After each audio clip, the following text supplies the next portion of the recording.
Whiskey. Uh-huh. Tim Hager. 2 scrubbing brushes. Another pint. Where's your money? Well, 2 chimneys. Poster. Come over here. I want to show you a new piece of material. It's fresh off the Boston packet. That fine quality. Now feel it. Be a wonderful dress for your little girl. Don't you think so? It's money, money, money with your poster. Nothing but money. I've been sorry for him ever since his wife ran off with that lieutenant. If he'd spent less on whiskey, he wouldn't have lost his wife. Let me show you another piece. Drunk or sober, Ma would have left him anyhow. She was that kind. Yeah, how do you like that for quality, huh? Let him have it. Very well, Tim Hager. You'll have your whiskey. But this is the last time... All right, Poster. No preaching.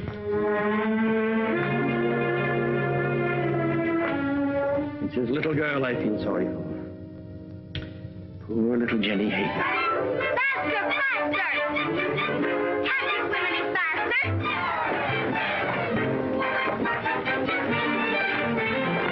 You're not even trying. Faster, faster, faster!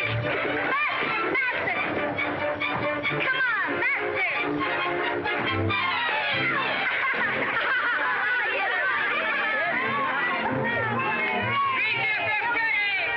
Jenny Hager, you made me lose! You always blame it on something. I hate losers.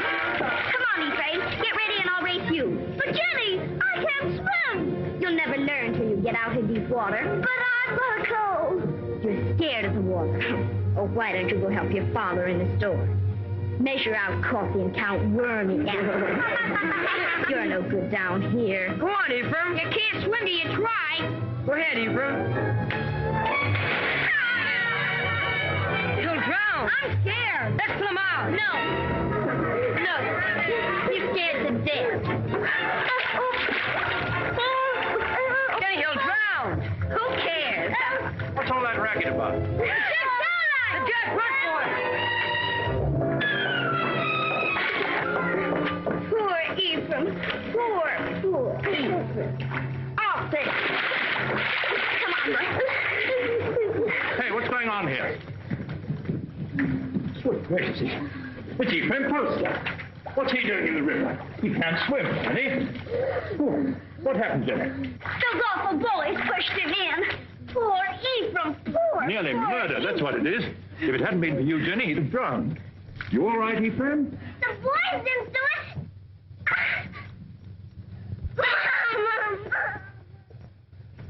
There we are. Ah, Tim, just in time. Huh? This little girl of yours is just... Tim Hager. Stumbling drunk in the middle of the day. You ought to be looking after you, Jenny, not going from tavern to tavern like... I've no wife to care for either of us now. It takes money to bring up a fine lass, Your Honor. You mean it takes money to keep yourself drunk? Papa, let Jenny come to boarding school with me. Would you like to come to boarding school with me, Jenny? Would you? Boarding school? Yes. I like that. I can't send you to boarding school, but you could come live at the house and earn your keep, I guess. Help in the kitchen and run errands for Mrs. Saladine. No. If I can't go to boarding school with Meg, stay with my father. All right. He is your father, at least in the eyes of the law. Now, you look after that girl of yours, Tim Hager, and stop being a disgrace to Bangor. Thank you, Your Honor. Drive on. Now, young poster, we'll take you to your father's store.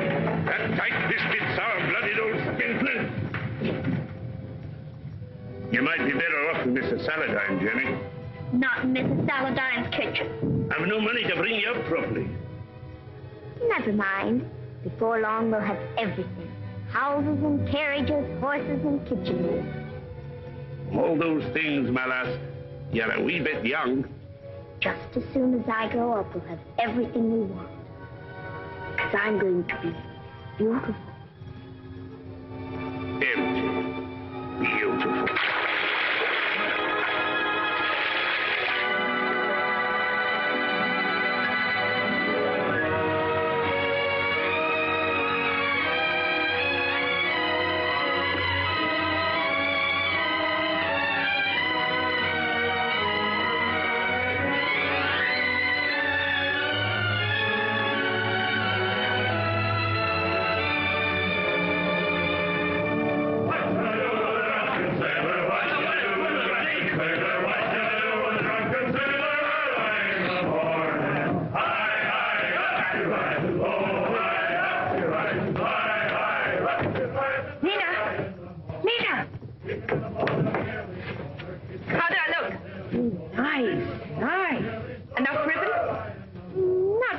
But the real ladies have different ideas.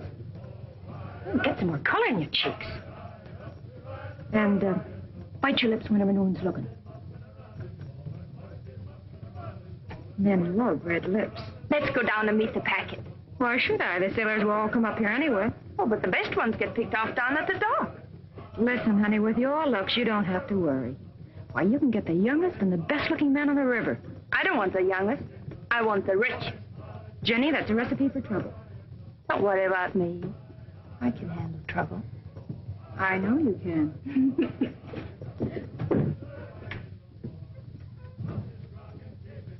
Whiskey.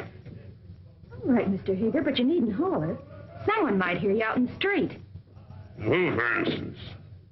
Jenny, for instance. Yeah.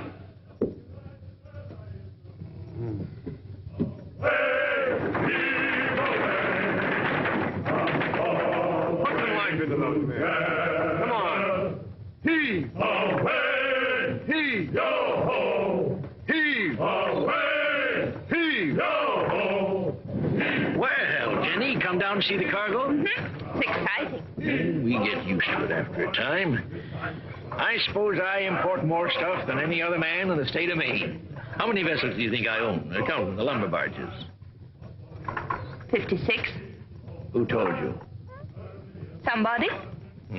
Here, have some tea. Got a handkerchief? Well, I don't need one. Take a good handful of it there. It's a present. Away, away. The work was hard and the voyage was long. The seas were high and the gales were strong. So heave ho, my lad, from Holloway to Devon. The sails are work is done. Yo ho! I thought I heard the skipper say, "Leave her, Johnny, leave her. Tomorrow you'll get your pay." Most people think it's easy to get to be a rich man. Believe me, it's hard. Why, when I first came to this town over 30 years ago, with nothing but a peddler's pack on my back, Hey, you! You! Get away from that girl! Hey, you! Wait!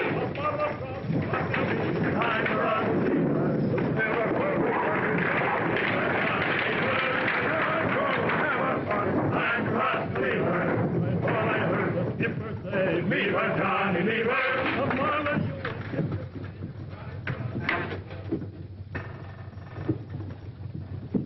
Well, I was just saying to myself, I bet my good old friend Tim Hager is sitting right this very minute in the Purple Whale and wouldn't mind passing the time of day with me. Lena, What do you want? a glass of whiskey for Mr. Hager. Sure. Go on, Tim. Drink up. The next one's on me. You'll not tell Jenny? No, of course not. I promise her not to touch it. Your Jenny. You know, she's getting so she wants to boss everything and everybody. She's grown too beautiful for her own good. Why do you always wish to be talking about Jenny? Oh. I don't think I like why you always want to be talking about Jenny. Oh, now wait, Tim. Give me my rum and whiskey. We're not bringing my Jenny. I know what you're up to. I? Oh, why, I'm just a dried-up old herring. She's too young and beautiful. So is your lad. You sent him to Cambridge to keep him away from her. Ephraim? Why, he's too shy and scared of her. She's full of spirit. She's for somebody like that first mate. What first mate? Why, What first mate? Lewis. My first aboard the Gadfly. He's as handsome as the old Nick, that boy. When I saw him and your Jenny walking away just now, I said to myself, there's a youngster who knows his way about with the women. Where you going? Home.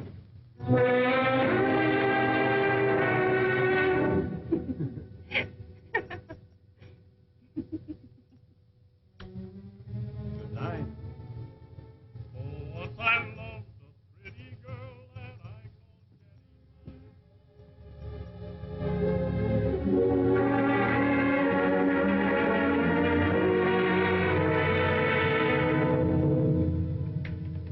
You're like your mother. A wanton. That's what you are. Just like your mother. You'd like to keep me here forever, wouldn't you? Well, you couldn't hold Mother and you won't hold me. But I will, Jenny. No. This isn't the life I was born for. Men like me. And it's the men who have the money in this world. When a proper man comes along. You take him walking in the dark and kill him, most likely. I know you don't want any man ever to look at me. But they do. You lead them on, Jenny. It's so easy for you to turn a man's head. Not with you at my elbow all the time. There have been dozens of proper men ready to take me out of this trap. But will you ever let me go?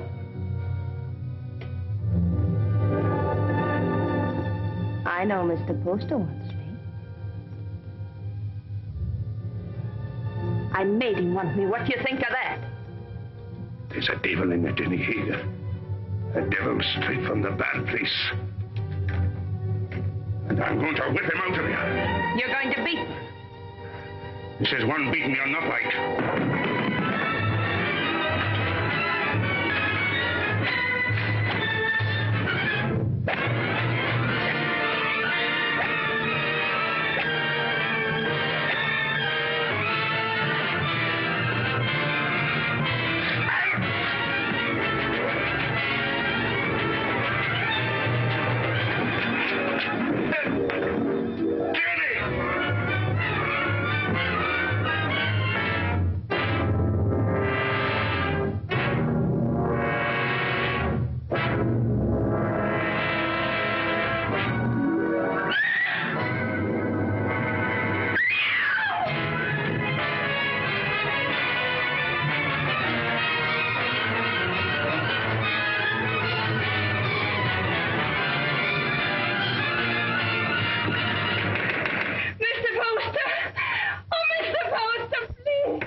Don't let him in. Don't let him get me. He'll kill me, Mr. Poster. What is it, Jenny girl? Who's after you? Father took after me with a whip. Splendid promise, Mr. Poster. Come help her, Mrs. Hollis. There now, Jenny. Don't worry. Everything's going to be all right.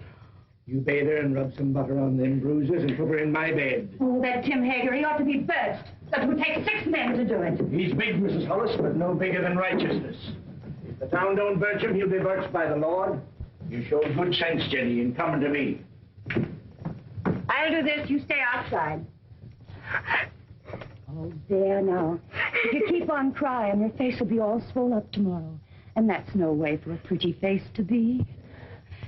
He held me with one hand so that I couldn't move. Something you wanted?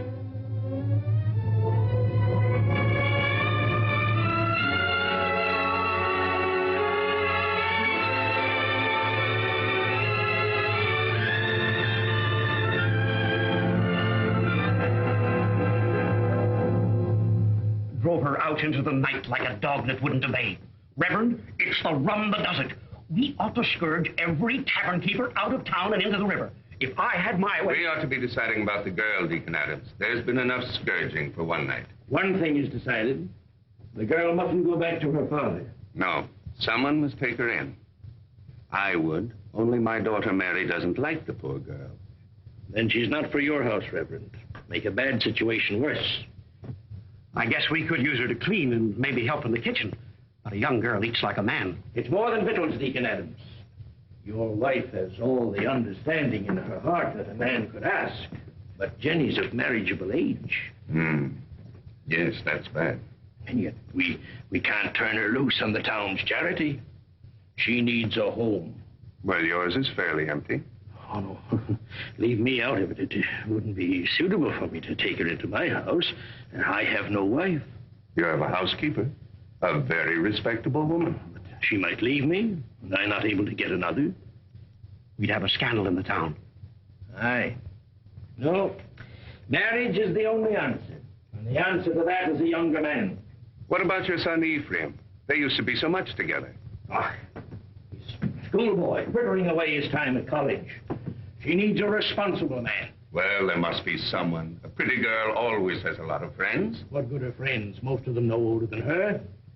It's our duty to find her a good home, an honorable name, regardless of the man's age. And it should be somebody with money. And by that description, Mr. Poster, you've named yourself. Oh, no. She turned first of all to you, Isaiah. Besides, I know you're not a man to thrust a suffering lamb back into the wilderness. Maybe she won't have me. She'll marry you, Isaiah. She's a sensible girl. And in the meantime... Mary! Mary. Bring me one of your dresses. Anything, only not too expensive. I'd be good to you, Jenny, if you married me. Like a father. A good father. And he ought to know how with a son your age. You can go back to sleep now, Mrs. Hollis. You've done all you can for tonight. I'll make up Mr. Ephraim's bed for you, Mr. Poster. It ain't as warm there, but you'll be comfortable. Your father couldn't come after you, Jenny, if you married Mr. Poster. You'd be free. An intelligent girl thinks of the future when she chooses her husband. And you'd be a rich woman. It's for you to decide.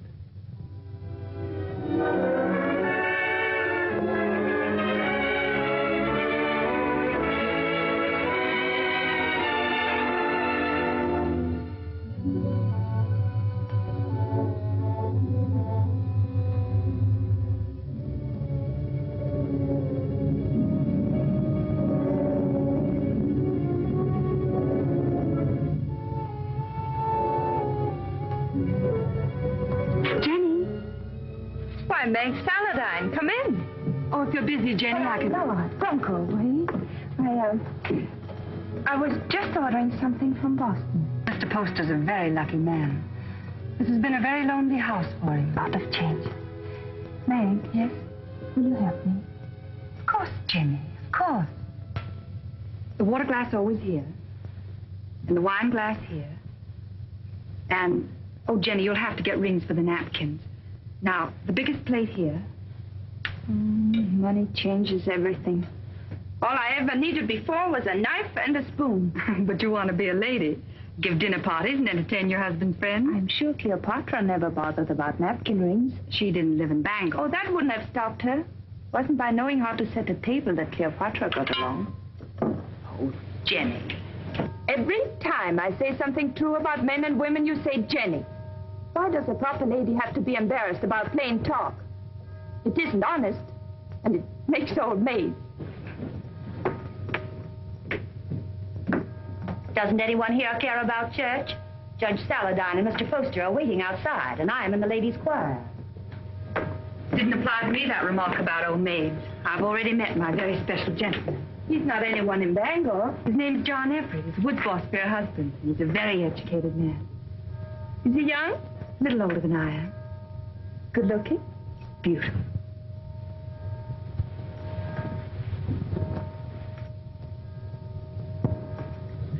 Why don't you marry him?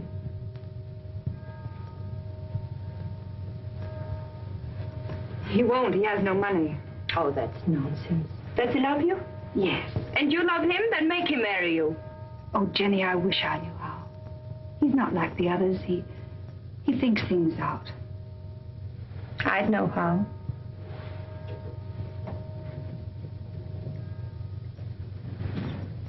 I wouldn't give him a chance to think.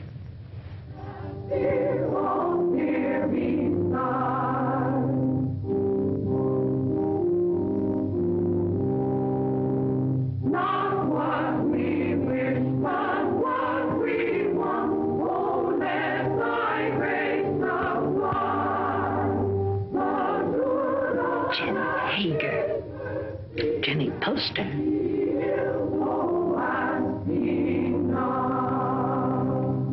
Before me sit the wealthiest families in Bangor. I've seen them before in the privacy of their homes and in their offices. When I came to them to ask for money to enlarge this church, they gave me not enough to erect a temple of branches on a hillside. And so again today, in the house of God, as they sit here with their consciences, I ask them now to pledge funds to enlarge this church. I cannot ask of the poor, but I can ask the wealthy. And the poor shall know the names of those who do not give. Mr. Poster.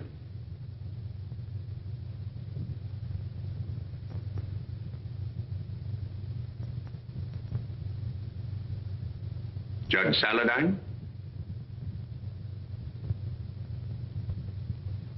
Mr. Burroughs? Mr. Bailey? Mr. Clayton? This is intolerable. If you have no feeling for your fellow man, at least take some interest in the welfare of your own children. Grog shops and low houses cover every inch of our waterfront. Our wealth is poured into Devil's Half-Acre. And our young men, your sons, have nowhere else to go. Give me a bigger church, and I'll keep them here. Will no one pledge to the church more than just enough to save his face? Mr. and Mrs. Isaiah Poster will contribute $1,000.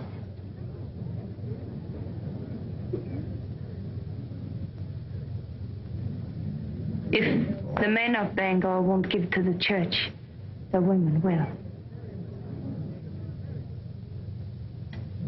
Mr. and Mrs. Partridge pledge $500.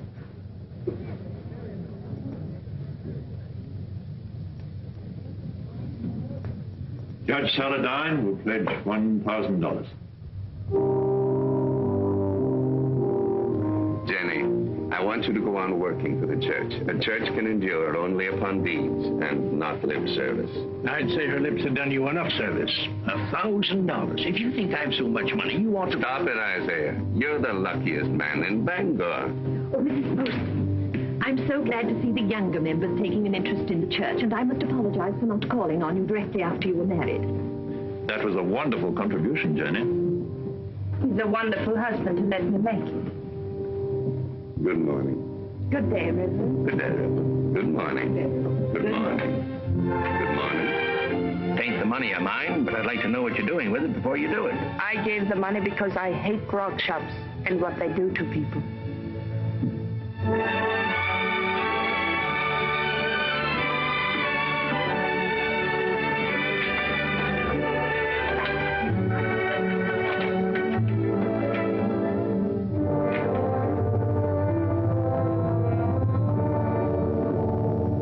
Are you, Father? Hello, Mother. My name's still Jenny.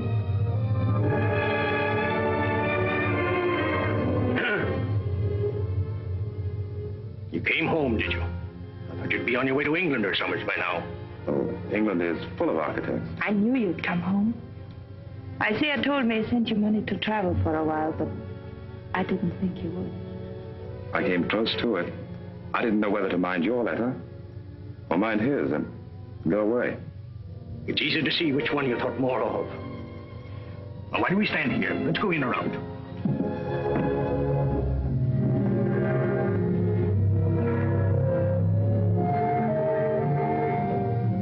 And let me do the writing to my son. Mr. Ephraim. My Mr. Ephraim. Why, you've grown as much as you ever will, haven't you? Oh, I'm stunted. I don't know how to bake an apple pie in Cambridge. You'll have one every day if only you'll stay here. He'll stay.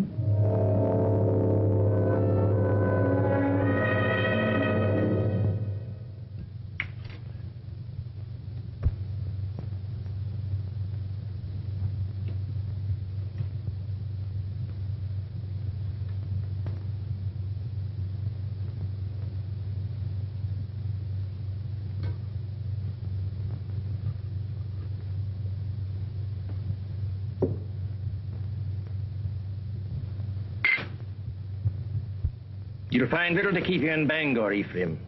After your fine ways in Cambridge, you'll be hard to please in this town. I thought I'd come home and go to work, sir. Work? Yes. What's your time worth to anybody? What did you ever do but waste it? It wasn't wasted. He's an architect. And a good one, too. How do you know? The same way you know he ain't. You heed my advice and you'll go someplace more suitable to a gentleman. Bangor's a boom town. Loud, rough. Growing faster than law and order. Takes a strong, stubborn man to make his way here. We need gentlemen, too. For what? To tell you the kind of bonnets and doodads the Boston ladies are wearing? Yes. A young man of fashion would be very popular in Bangor.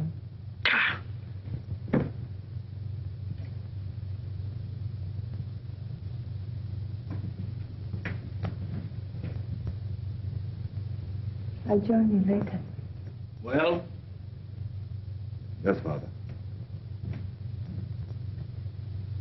But you said yourself that Bangor was a boom town. Fortunes are made every day. Rich people will want fine houses. No fool in this town would waste his money on you. You heed what I said in my letter.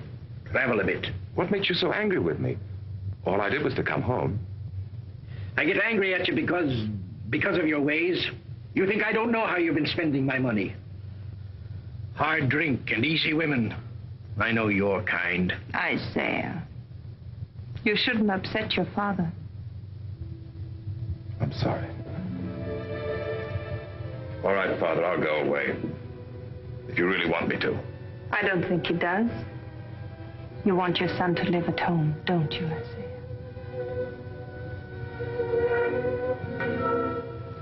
I've got a headache from all this talk. I'll lock up. It's time we all got some sleep.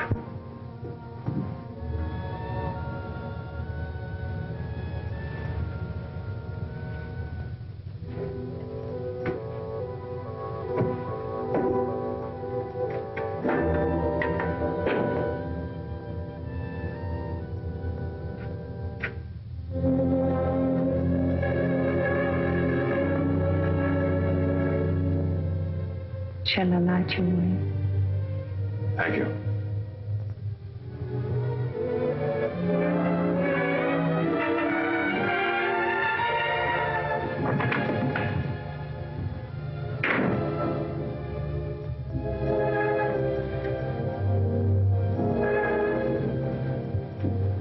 It's been a long time, Ephraim, hasn't it? A long time, a lot of changes. Did you really like that kind of woman? That kind he spoke about? I'd rather not talk about it, Jenny. I used to see them near our house before I came here. I used to watch them and wonder about them. I can see how women would be attracted to you. All kinds of women.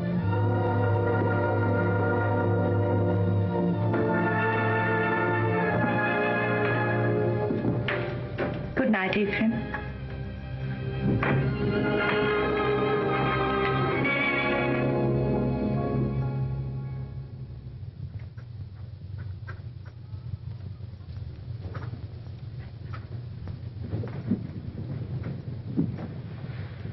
Got everything? Yes, all the groceries. But no spectacles. They're hard to find. I'll tell Dr. Mason to bring you a pair when he comes by tomorrow. All right? Oh, please, not Dr. Mason. He's a very good doctor, but he won't wait for his money. You're not to worry about money. Your husband worked for mine for a long time, and if Mr. Poster wants to send you a doctor and a pair of spectacles, it's his privilege. Mr. Poster? I'll be by in a few days, and in the meantime, if you need anything, send one of your children. Thank you.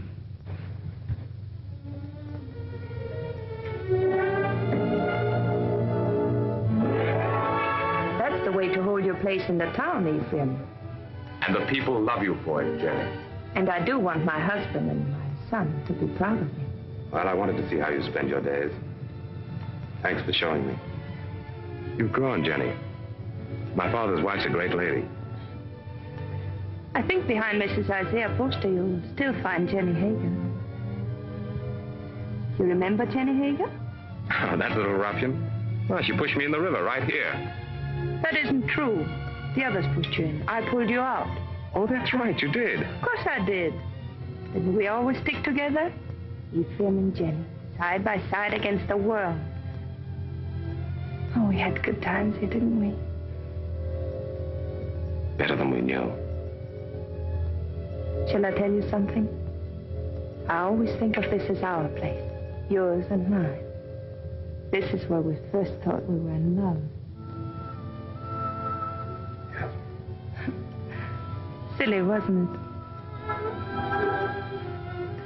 This is where you came to tell me your father was going to send you off to college. Yeah. And I said it was because of me. And I said he'd never separate us by sending me away. Oh, Jenny, the things I said. Of course, if you'd been home the night I came to your house, I would have been married to you now. Let's go out.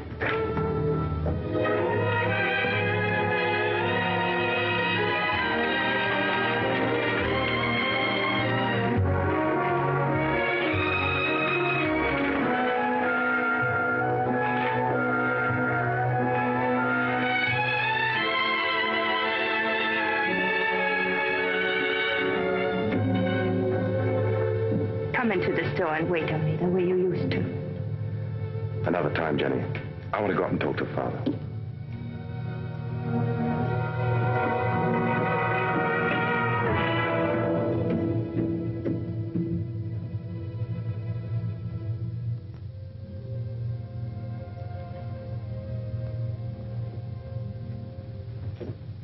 Hello, Father. Be with you.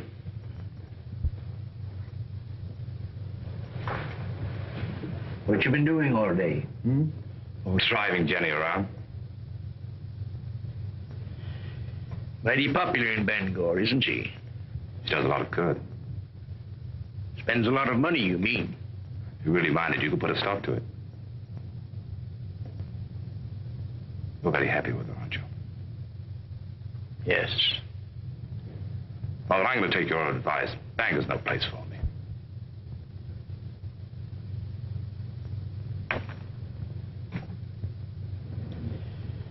When will you be leaving? Right away, before the river freezes. I thought I'd spend the winter in Boston and then go off to Europe in the spring.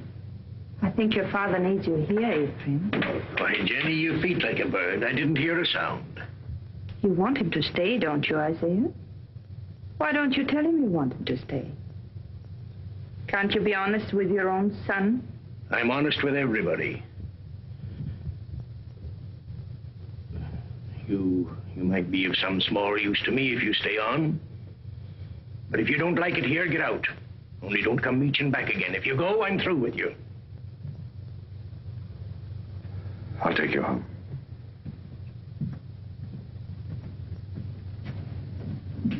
Don't work too hard, Isaiah.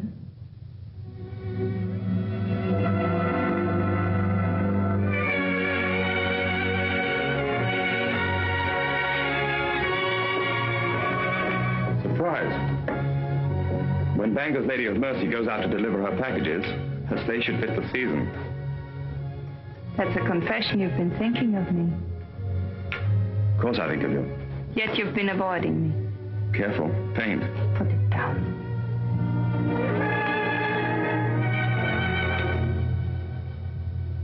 You leave the house early and you come home late. You never walk into a room where I am unless someone else is there. Why? Jenny, we shouldn't be standing out here like this. We might just as well be out on Main Street. Anyone could pass by. They wouldn't think anything wrong of it. You wouldn't. If you weren't thinking of me as you do. Jenny, you're married to my father. And his son loves me. He's been so good to both of us. His son has always loved me. I should have gone away. But you couldn't. Because you love me. Yes, I've loved you since before I knew the meaning of the word. The day I came home, the time you kissed me. The moment I said I'd stay here, I've loved you and loved you and loved you. Jenny! Jenny!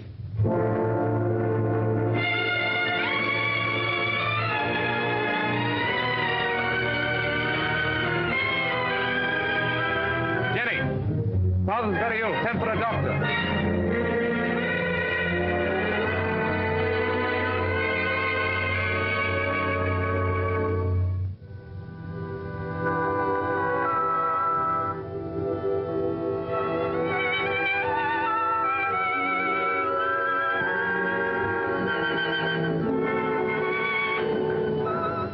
Jenny. Yes, Isaiah, I'm here.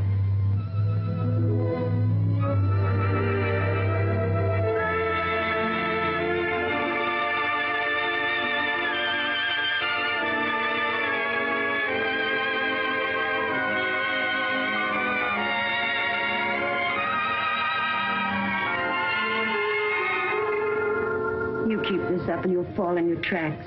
Go to bed, child. Get some rest. No. I'm strong. Stronger than you think. I'll be all right.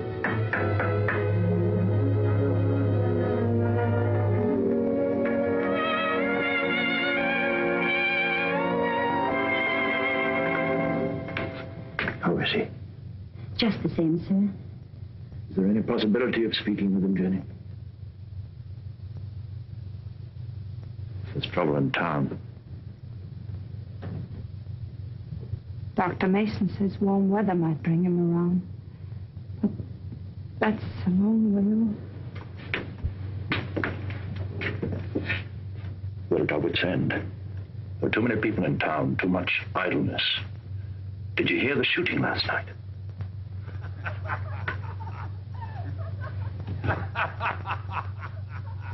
That's the sort of thing we're up against.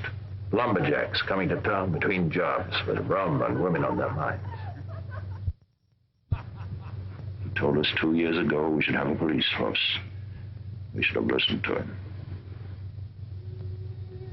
Well, Jenny, take care of yourself. Meg sends you on love.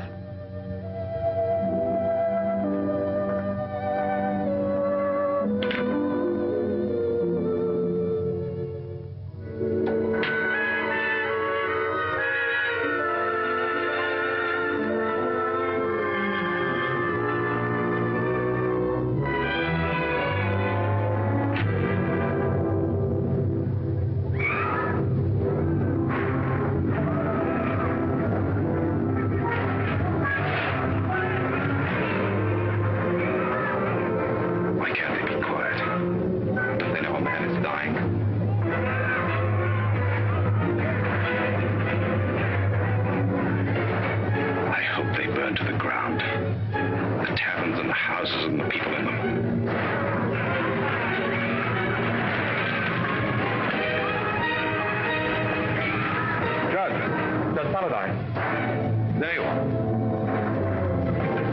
Ephraim, I want you to ride to your father's number 3 camp. Tell him we're having a rout, that we need every man down here to keep order till the militia come in. I can't leave the house. That Tempest girl stole a lumberjack's wallet. And the drunken fools are firing every tavern in Devil's Half Acre. I can't go now. Didn't Dr. Mason tell you about Father? Your father's only one man, Ephraim. We're trying to save the life of the town itself. What do I care about the town? Maybe it needs a good fire to clean it up. He'll go. I'll stay with your father, Ephraim. Hurry, Ephraim. We need those men.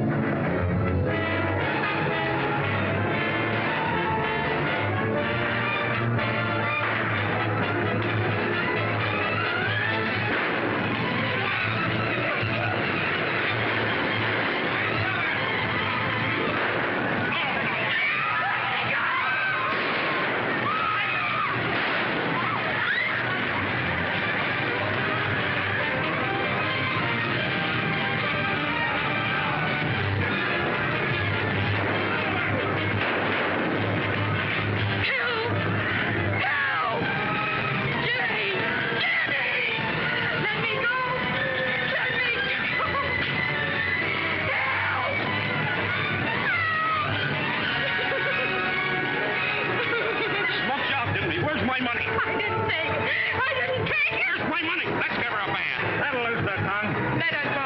Keep out of this, ma'am. People are getting hurt. I didn't steal his money. He was drunk in the back room. I only came in to take away the glasses. Anyone might have been there before me. It has to be mighty fast to get in a man's pockets before you. $100 a hole when there's work. I say dip her in the river. Come on, what you do with it? Oh, Kenny, let her go. I'll give you the money. You're Mrs. Poster. Yes. It's nice to meet the gentry, ma'am.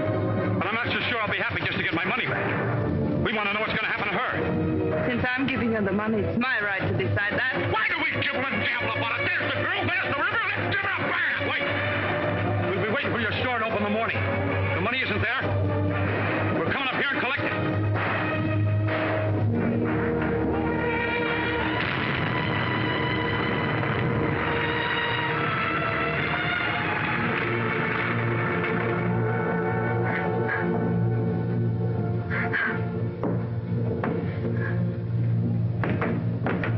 They're crazy with drink, Jenny.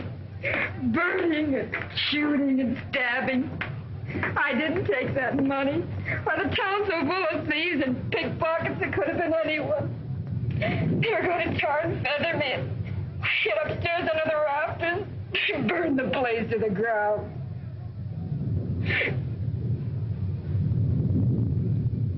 If I'm to go up to Camp 3, I better leave now. I want to be back in the morning.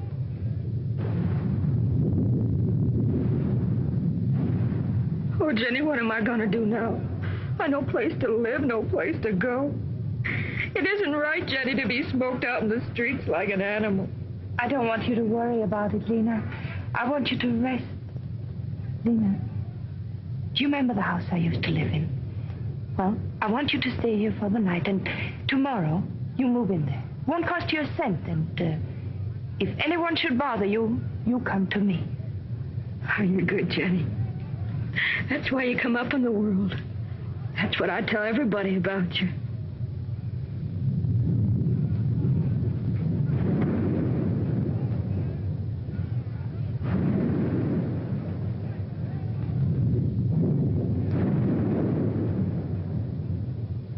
Jenny, you're wonderful.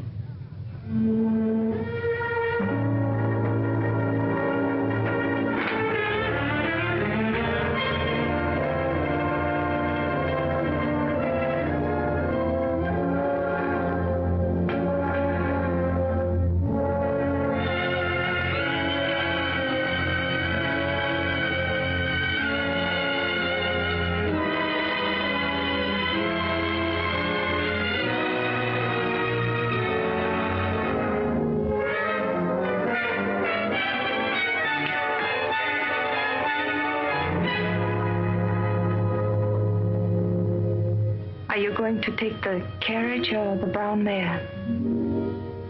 I thought the mare would be better. You'll be careful, won't you? I don't want anything to happen to you.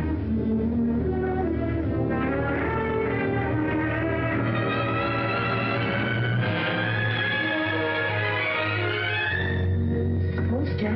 Oh, Mrs. Poster?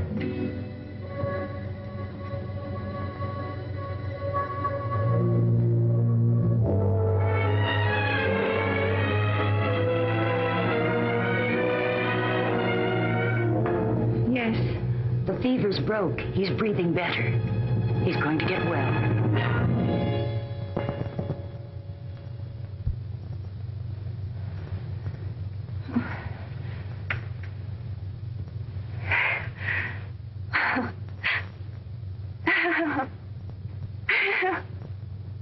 Jenny, my poor child.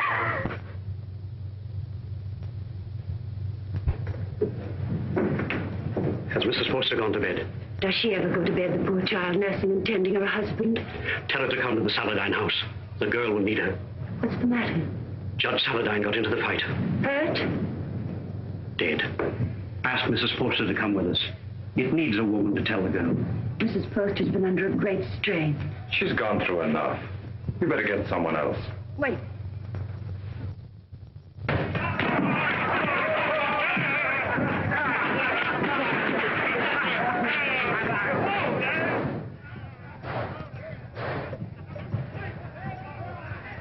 What's the matter?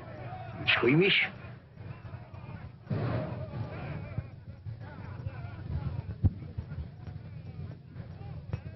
still fighting.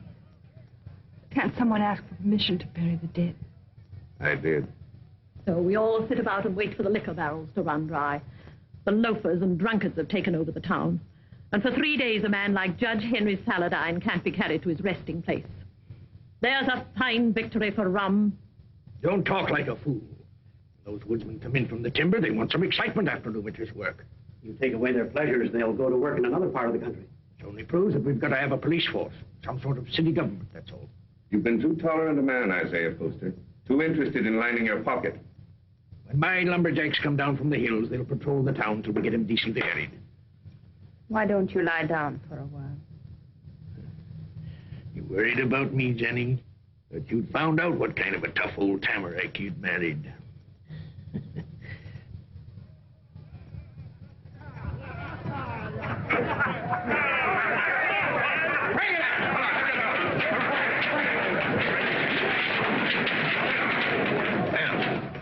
We can start the funeral. What I said still goes. Get a little law and order in the town, and the grog shops can stay. Good for business. Where are you going? Those are my boys. Going to give them orders.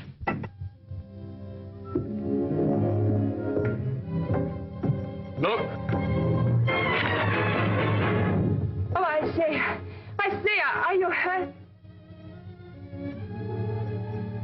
You all right, Mr. Poster? Yes. Now, John, I want you to take some of your men ahead of the funeral procession, put some alongside and some at the rear. Keep it all as quiet as you can. The funeral should seem peaceful. Jenny, this is John Everett, my wife. You're Mrs. Poster? She sure is. How do you do? John. I thought I heard your voice. Meg, Darling, I'm glad you're here. it's terrible about your father. I hated your being alone when it happened. I pretended to myself that you were with me. It gave me strength. But if we don't have the funeral soon, I'm afraid I'm going to break down. Reverend, we can start now. I'll tell the others. There'll be no more trouble. Now John's here. Meg, you'll come to our house this evening. You'll be with us, won't you? Thank you.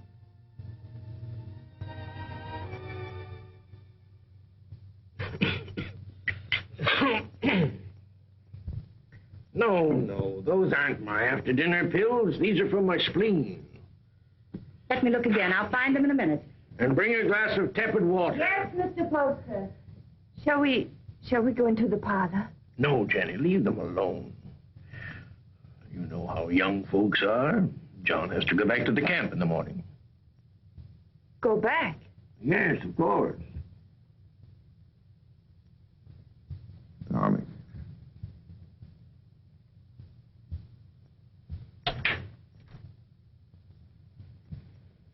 Our lovebirds have closed the door. The pills, Mr. Poster. And the tepid water. Thank you. Huh? Why must you send him back when he's the only man who can keep order? Because I need him up at the camp. He's a woods boss, not a policeman. Of course, if your business means more to you than the safety of your home and family. Jenny, he's got to get that timber cut. That's all there's to it. I'm sorry we were so long, Jenny. I thought you and Mr. Poster would come in. I wanted you to be alone. Surely you can stay in Bangor a few days. I'd like to. She needs you. But I'm afraid I'll have to be away for a little while. She won't be alone. I'll take care of her. Till you come back. Thank you. That's very good of you. I don't want your father to trade these for whiskey. They're for you and your sisters. Mother said to say thank you and God bless you. I think you ought to go around to the kitchen and thank Mrs. Hollis. After all, she feeds the chickens. And there's room in the basket for a slice of pie. Would you like a ride in my carriage, Jacob? I can drop you off on the way home. As soon as I get the pie.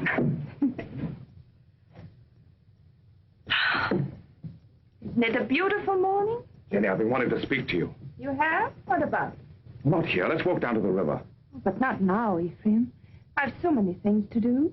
Jenny, why isn't it possible for me to have a minute alone with you? But we're alone now. It's not my idea of privacy. Mrs. Hollis in the kitchen, father home every day, Meg following you about.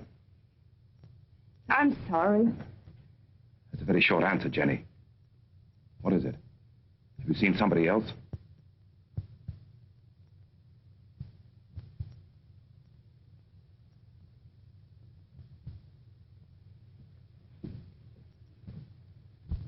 They stole nearly 10,000 feet of first-run pine. Where? Upper Big Bend. And there's not a trace of who did it. Mr. Poster, unless you get the law to step in, there won't be a choice tree left in that whole section. Law. I own that land, and I'll make my own laws. I've got to make a trip up to the hill countries. Timber pirates. I want you to come with me. Me? It's time you saw what pine on the stump looks like. It's my business, and you ought to learn it. Come along, I'll get you something to eat. Thank you.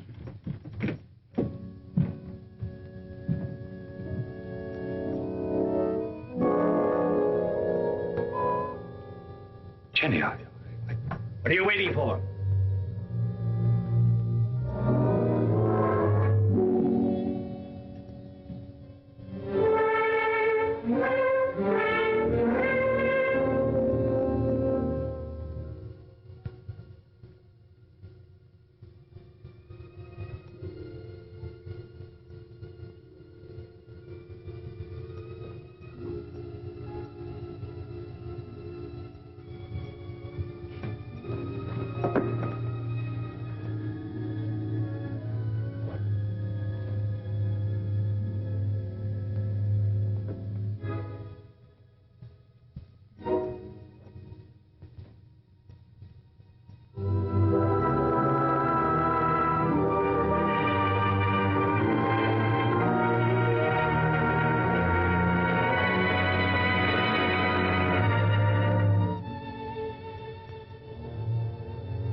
I can't see why he insists on my going.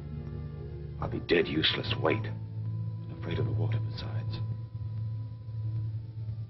Boats would be bad enough. These will be canoes, flimsy Indian canoes made of birch bark.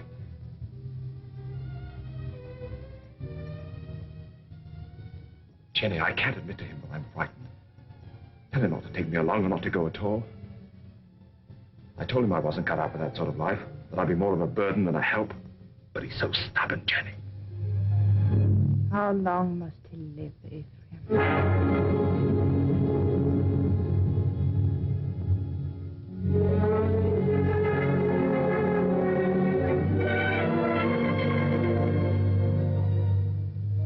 How long must he live between us? Jenny, don't talk like that. I want you to do something for us. You're afraid.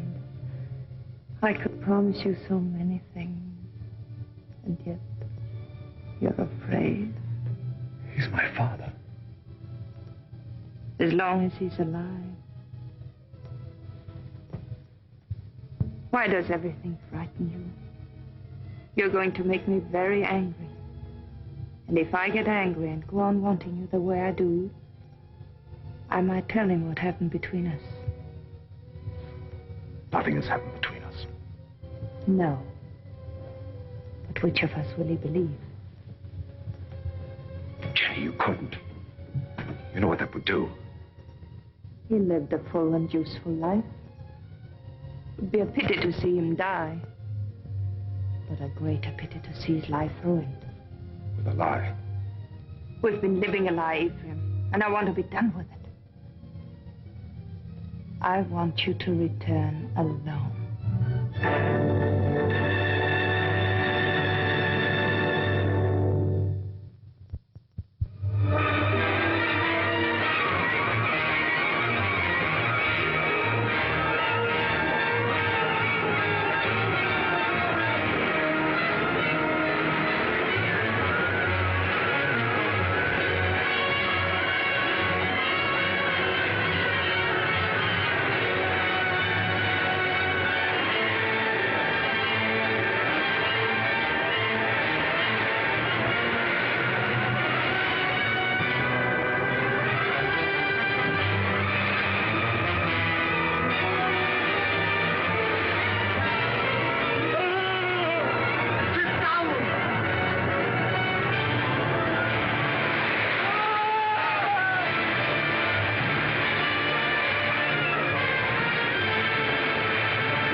trying to think you'd never get here. Where's the old man? Where's your father? What happened? What happened? You make old man die. Now, we go through swift water. Be afraid. We stand up in canoe. And the canoe turned over. Mr. Poster was too weak to swim. They fought to see which one would get that bailing bucket. I guess you can see who won. He's dead? I guess he is, ma'am. Where's his body? Must have settled in the quiet water further down. I'm sorry, but we hunted all we could. I'm sure you did. That's the whole of it. Except what Mr. Poster here can tell you. If they hear of anything, they'll let you know. Thanks. Jenny, believe me, it wasn't my fault. I was afraid. You know how afraid I am of the water. You can't come into this house, you wretched coward. You killed your father.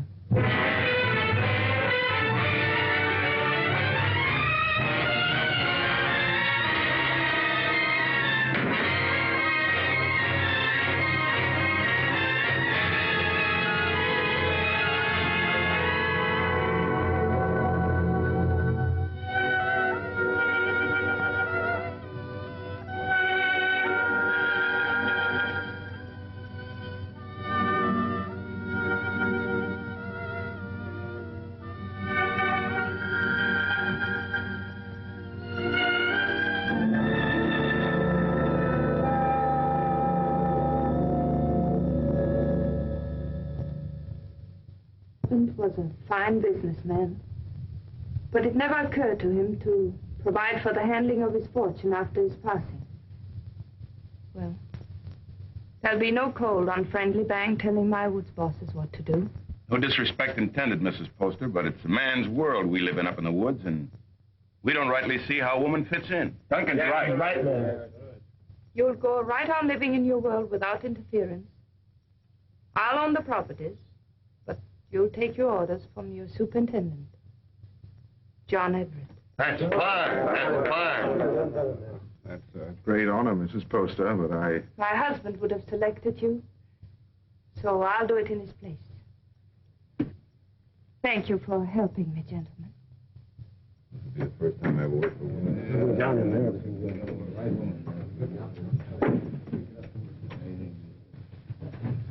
Until this meeting, I thought I was very much alone in this world. Mr. Poster was a fine man. It'll be an honor working for his lady.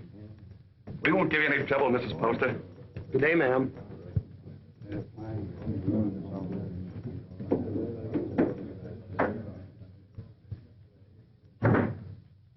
This is a wonderful thing you've done for me, Mrs. Poster. Have you any objections to working for a woman? Well, that depends on the woman. It'll be like managing a kingdom. Mr. Poster used to think of whole townships as other men think of acres. It really is a kingdom he built up. It's too bad. Too bad there's no heir to take the throne. Yes. Poor Ephraim. I never gave him a chance to explain. I accused him without proof. What more could you need? They saw him do it. I didn't. And I know he loved his father. You've got to stop brooding over it, Mrs. Poster. You'll only harm yourself, and it won't help Ephraim. I saw him on the street last week. He was drunk. And Dick and Adams were shouting, "You've chosen your damnation, and eternally damned you'll be." There wasn't anything you could do to save him. You're very tired, Mrs. Poster. I won't be after today.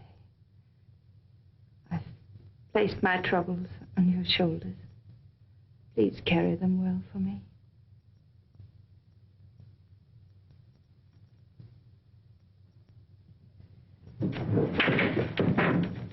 Meg, Jenny spent all morning getting them in order. Don't, Meg. You'll only mix them up more. I was only trying to help. Oh, I'm sorry. I didn't mean to shout. You're tired.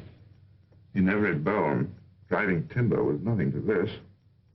You might as well have remained in the woods for all we see of each other. I'm doing my best, Meg, but the work takes up all of my time. I know.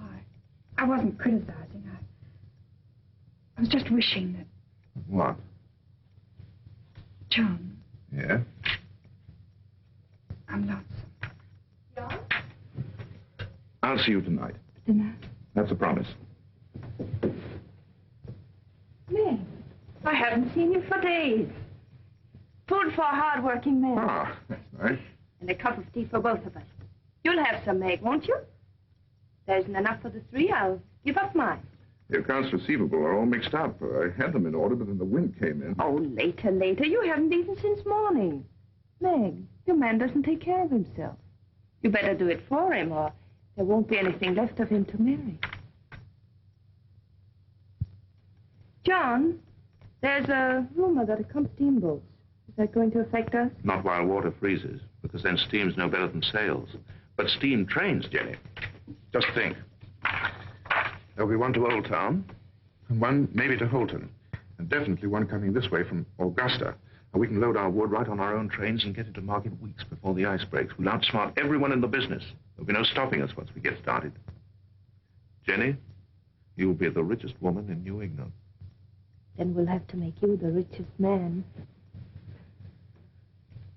What's happened to Meg? Meg?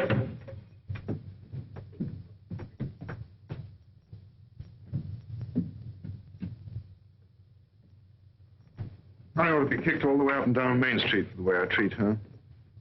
She's more understanding than you think. I'll be with the Temperance League all afternoon, so if there's anything important you want to discuss with me now... Nothing that can't wait. Mrs. Hollis in the store. Tearing it apart? No, she wants me to drive her home. Working again tonight? I'm having dinner with Meg. Good. Take better care of her, John. You do neglect her. Goodbye. Bye.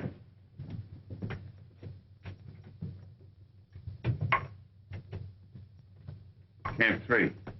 Thank you. She's a wonderful woman. Someday I'm going to pull a bottle out of his hand and bash his head in. What are you talking about? Young poster. You should hear the things he says about her.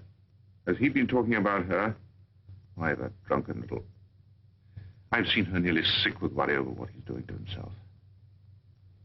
Find out where he stays. I want to see him. Poster, are you in there?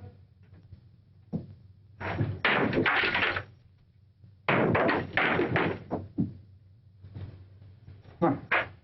I must be making trouble. Much more than you're worth. I'm worth very little. What happens to me now? You beat me up yourself or some of the boys outside? Come in, drinks for everybody. No one out there. We're alone. That's much better. No witnesses. I had witnesses when I killed my father. That made her very angry. Where did you last eat? I have my food. How do you like your new job, huh? I like it. She hasn't got you hooked already, has she? You'll kill yourself drinking all this stuff without any food inside you. Come on, let's get something to eat. You're doing me out of my dinner. She doesn't know I'm here, and she didn't tell me anything. That's a lie. No one does anything unless she's back of it. I knew what was going to happen. I was afraid of her. I wanted to leave. She didn't have to worry about that. I wasn't man enough to run away. You in love with her? I happen to be engaged to someone else. What difference does that make? Jenny was married to my father. She told me one night she'd marry me if he died. You don't believe a word I say, do you? Like everybody, no one will believe me. Go on talking. The night before we were due to start, she made love to me till I was nearly crazy. You don't believe that either, but it's the truth. I've always been scared of the water.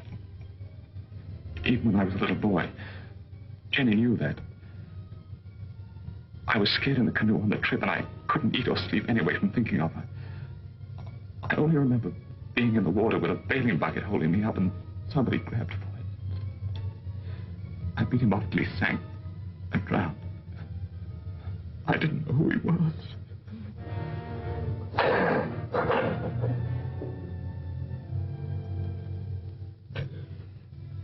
She's so rotten.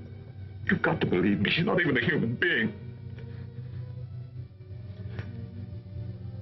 Maybe I did know who he was. I guess I did. She'd put the thought in my heart. If I hadn't done it then, I know I would have later.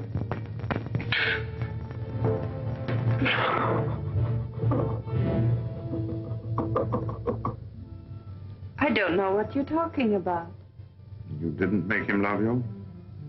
But of course I did. He was my husband's son. I wanted him to love me. That isn't what he meant. Was he sober when he told you that? Jenny, don't you think I know when a man is lying? Before he talks very much more, you better prove that you had nothing to do with him. Prove? To whom? To the town. The town? Is that what you want? Come back with me to his shack. I want you to face him. Now. But... the rain. You know what happens to the roads in the rain? Yes. They get very muddy. But they don't change their direction. Good night. Oh, no. It isn't that I'm afraid. You mustn't believe him. Please. All right. I'll go.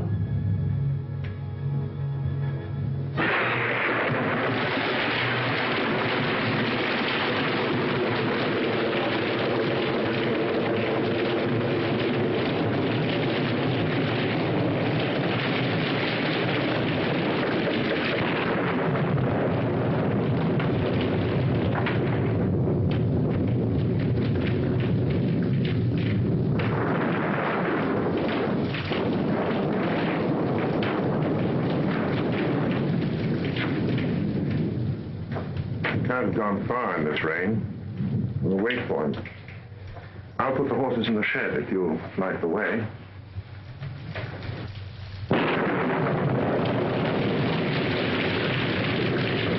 See if the shelter's clear.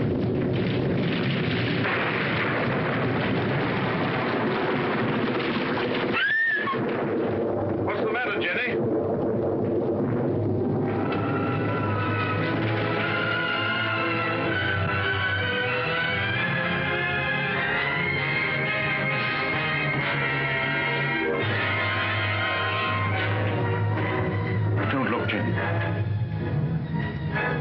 I did that. I drove him out. Jenny. Don't say I didn't do it. If I would have said one word to defend him, others would have listened. I killed him. Didn't I? Jenny, please.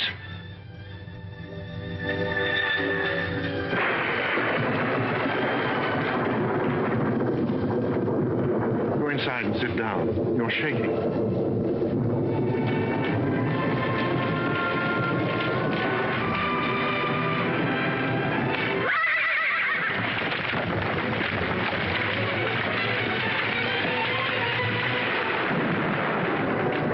What was it? What happened?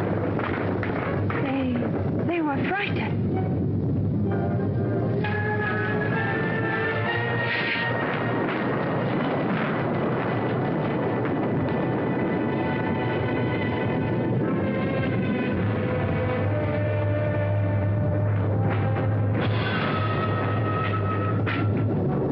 We're 10 miles from town.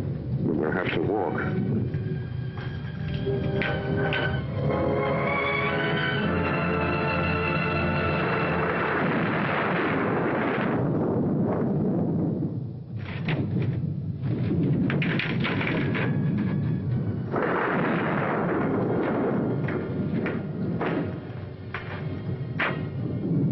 understand how Ephraim could have done a thing like that. It isn't atonement, it's running away. And you can't run away from the hereafter. It's not Ephraim who's upsetting you. It's because you're here with me. Well, aren't you worried about your reputation? It's a small thing to worry about. After that, You better try to sleep.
They were about 2 miles down the road, standing under a tree and waiting for me. And the carriage? Just a broken axle. I can fix it in an hour.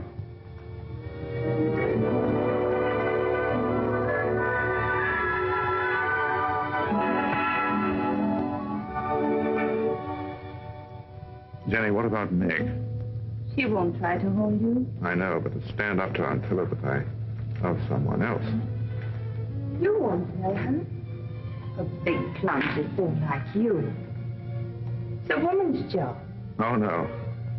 But she's a friend of mine. I can make her understand. I'll tell her myself. But, John... I'll tell her myself, Jenny.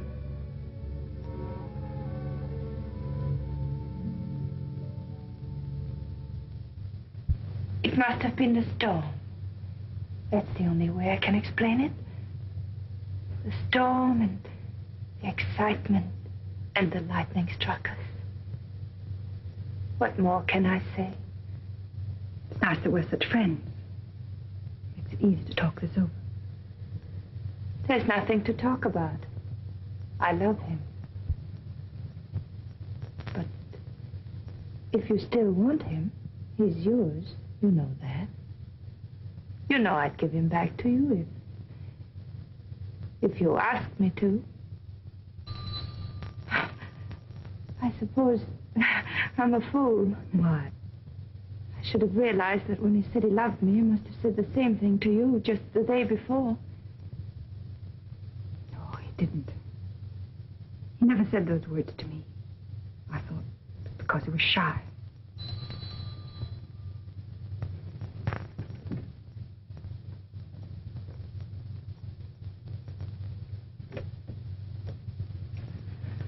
Hello, Meg.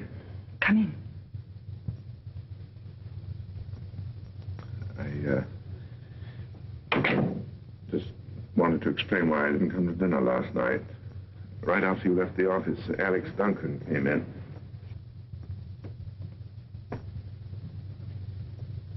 Jenny, I told you I wanted to explain this to her myself. I didn't think you should. I'll be waiting for you outside.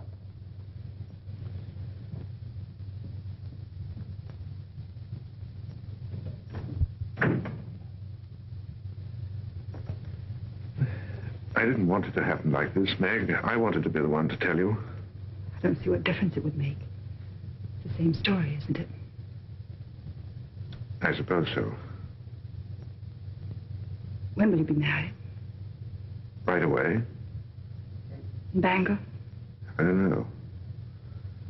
Jenny will take care of the details. I saw this happening a long time ago.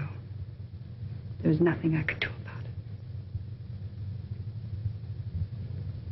She's waiting for you.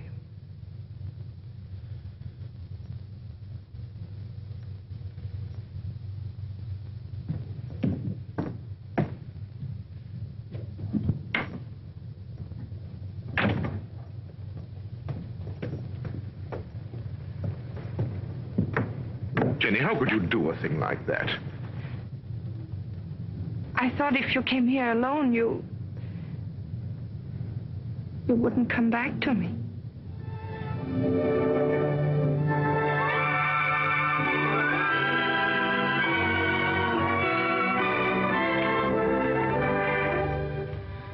My dear son, I wanted to be with you this Christmas, to see you again, and to meet your wife.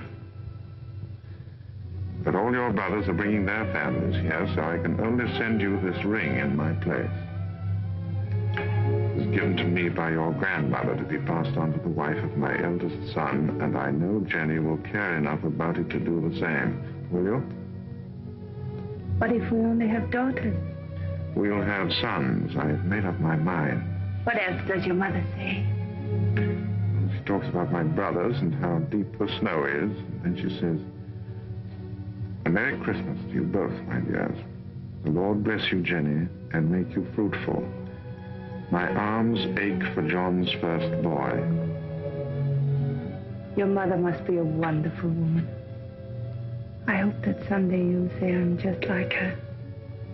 Well, that won't be easy. Mother had 9 sons. What a lot of boys running about the house. Must have been very uncomfortable for her. Oh, she loved it. She would have been uncomfortable with a small family. The Everetts run the numbers. Tell me about your brothers. Are they all tall and handsome like you? Do they all have pretty wives? Why? Prettier than I am? You vain little peacock. You know there's only one answer to that. Say it. I married the loveliest of them all, and the best. Say, I love you. I love you. Say, we don't need anyone else, ever. Anyone at all. No one.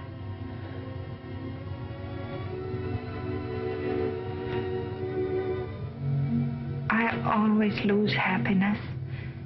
I can't seem to hold it. Keep me happy, darling.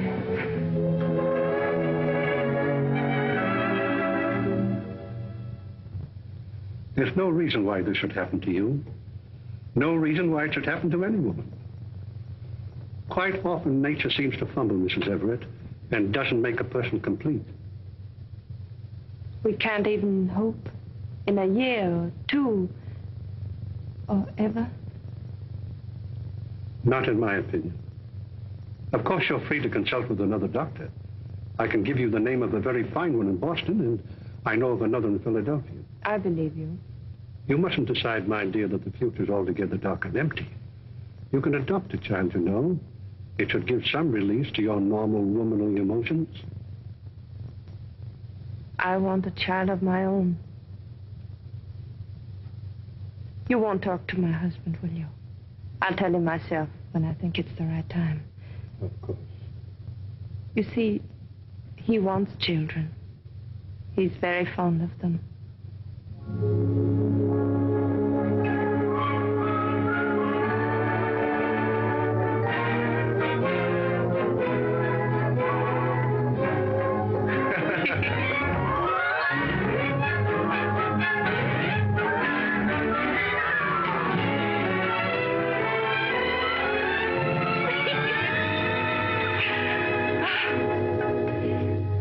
I never knew what love was before you. I know now I was never married to Isaiah at all. Jenny, I want you to forget Isaiah. I want you to forget your whole life before I came into it. You know, a lot of new furniture isn't going to change that house. Why do you want to go on living in it? Oh, but it's a good house, John. It'll stand for a long time. At least until we know just where to build another. Well, I'm not finicky about where it'll be. I just think you want to go on living in that old tomb. What do you say, Jenny? Should we start building our own house? But that is our house. Belongs to Isaiah Poster. Let him keep it. Oh, but he's dead and he left it to me. On him and his son, and it's full to the roof with sorrows. I want to get out of it. I want new rooms and more of them. And for the sake of our children, I want light and air. There are enough rooms now. Which isn't the right house, Jenny. It's too close to Devil's Half-Acre. It isn't the place to bring up children. There won't be any children. Nonsense. Is it? Ask Dr. Bailey, he'll tell you.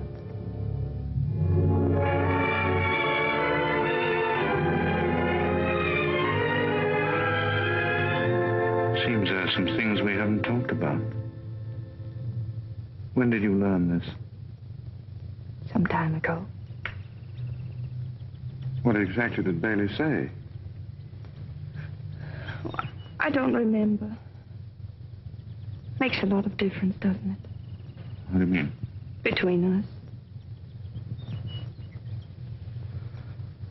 Doesn't make any difference at all. There are many things a husband and wife can live for. That's very sensible, but I wonder what you'll think in a few years from now. I'll think that you're more beautiful than ever, and that I love you very much. Oh, look. There's Lincoln Pentridge. He's a great man. He has special powers.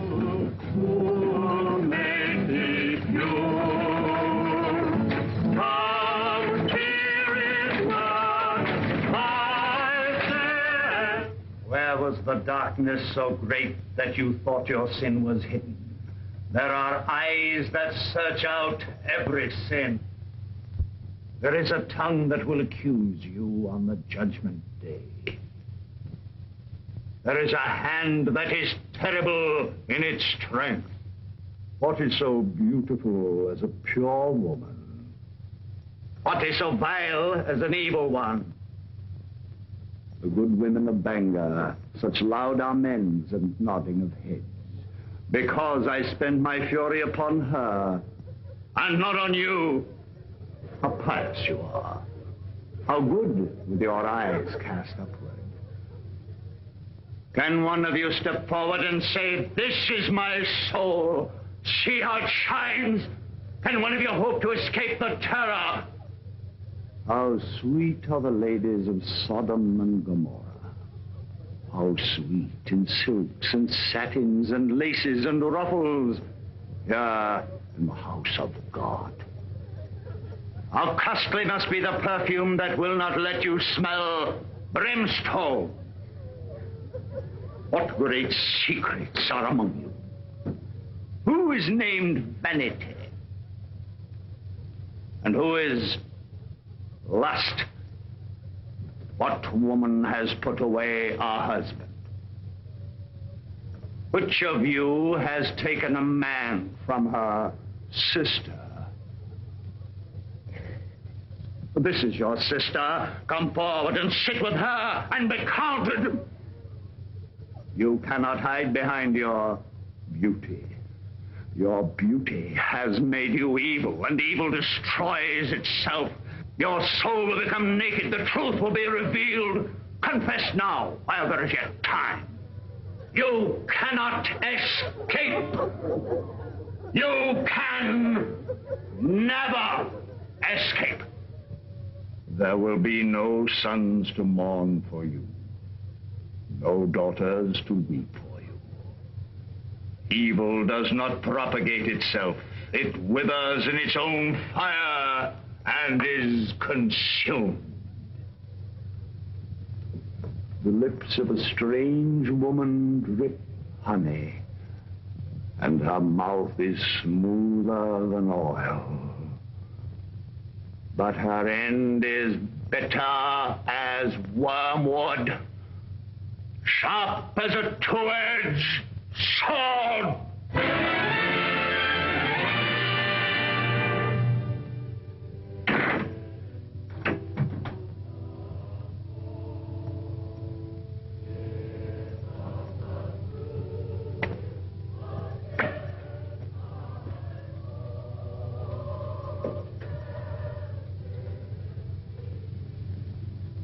What's the matter, Jenny? I want light. It's so dark. Why do you go to those meetings? It's not like ordinary church-going. You come home exhausted and afraid. He was talking to me. Straight to me. What is it? The pit he talks about isn't down below. It's up here. I don't know why I listen to him. He tries to trap people. Tries to make them admit things that aren't true. He's not any better than the people he talks about. No, he's right. The town is becoming a sinkhole. That horrible man. To say to me what he did. He wasn't talking to you. He was talking to people like Lena. Jenny, I've come to a decision. We're going to put Lena out of your house. No.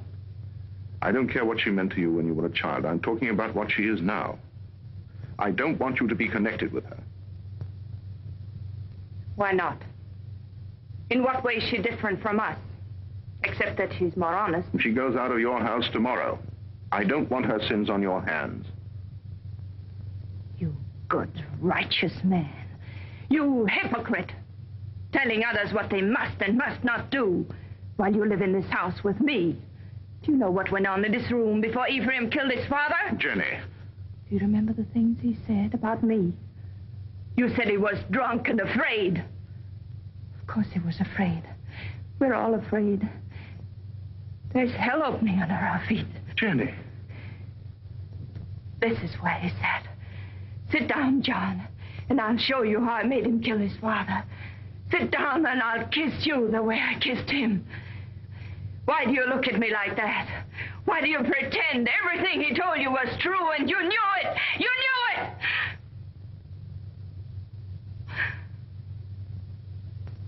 Oh, I don't know what I'm saying. Oh, I'm sorry. I'm sorry. Go to bed, Jenny. Please go to bed.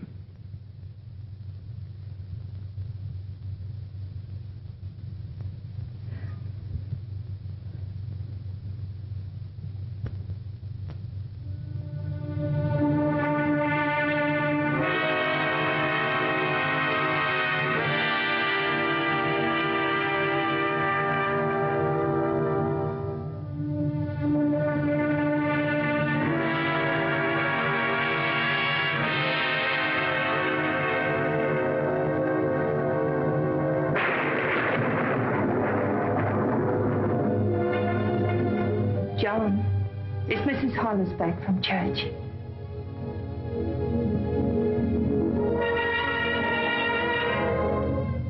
John, it's time for bed.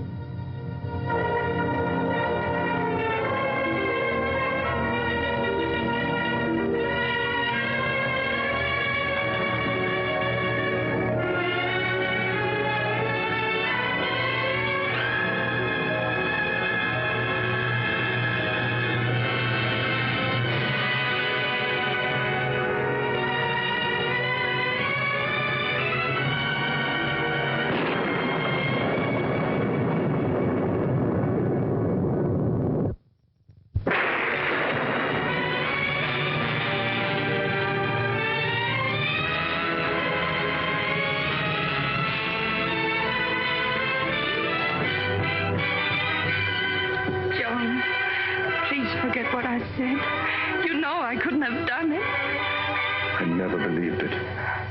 I tried not to believe it. Because you love me. You still do. Yes. darling. Don't be unhappy. We know each other now, and that's good. There'll be no more misunderstandings, no more quarrels. Oh, darling, there'll be just the two of us. No, there won't. There'll be three. There'll always be Ephraim.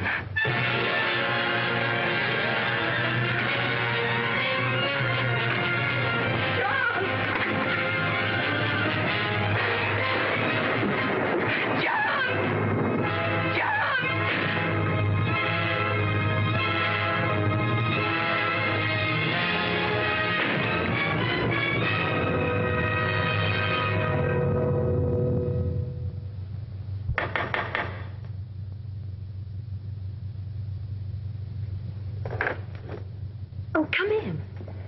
Mary, I'm looking for Mr. Everett. I thought he might be with Reverend Thatcher. Father isn't here right now, but if you'd like to wait... Oh, no, thank you. I have no time.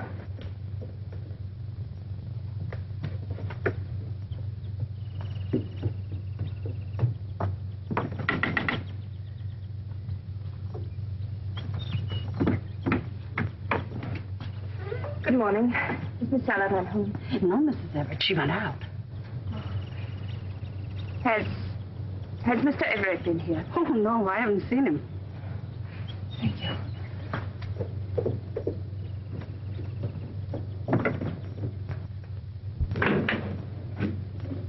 Oh, I thought it was Mr. Everett. Do you know where he is? He didn't come in here, ma'am. I slept here last night on account of the rain, and you're the first one in. Mr. Everett tells me you're sending a school teacher up to every camp with more than 2 families. That's a handsome thing to do, ma'am. Guess you're mighty fond of children. Duncan, who did sleep here last night? Was it you or Mr. Everett? Ma'am, I told you. Oh, that's just another one he has. He sometimes... He wore this hat when he brought me home from church last night, and he wore it again when he went out for a walk. Now, why aren't you supposed to tell me where he is? You put me in an awful fix, ma'am. I promised him... Duncan, he isn't well. Couldn't you see that? What good is a promise to a sick man when it keeps his wife from helping him? Is that the trouble with him? I kind of thought he looked funny around the eyes. Where is he? Well, I'm not telling you, mind you, but that'd be the wrong kind of hat to wear up in the pine country. Where in the pine country? Fire watcher's cabin. Indian Hill. When will he be back? I don't know. 2, 3 days, I guess. Said he wanted to go up there and think a while. Oh, I got a loose mouth. That's my trouble. Makes 2 people I told where he is. Who is the other? Miss Saladin. Miss Saladin. Came in here about an hour ago and dug it out of me just like you did. Said she saw him last night alone. Acted like something was wrong. Next time he'd trust me with anything, it'll... It was very good of you to come up here, Meg. But there's really nothing you can do to help me. No one can help me but myself. My whole life with Jenny has been the act of running away. I ran away from the woods where I belong. And again, I ran away from the truth when Ephraim tried to tell it to me. I forced myself not to believe him. I understand. If you had, you never would have married Jenny. No. This time, I'm not running away. Right or wrong, my place is with Jenny. I love her, and I'm going back to her. John, I'm glad. Because I believe that her love for you has made her as good as everyone always thought she was. Shall we go now?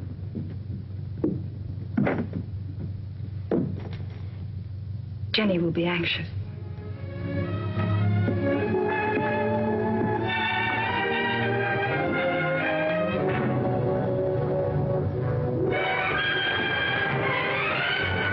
It's Jenny.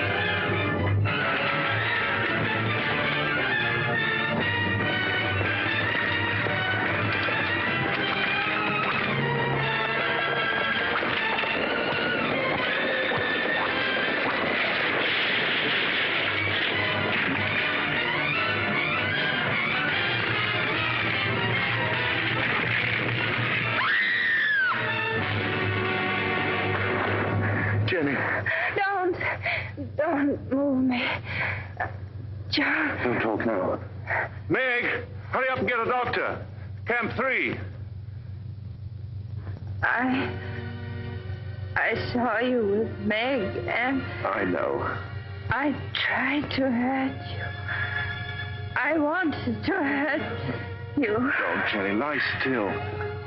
You don't know how I loved you so much.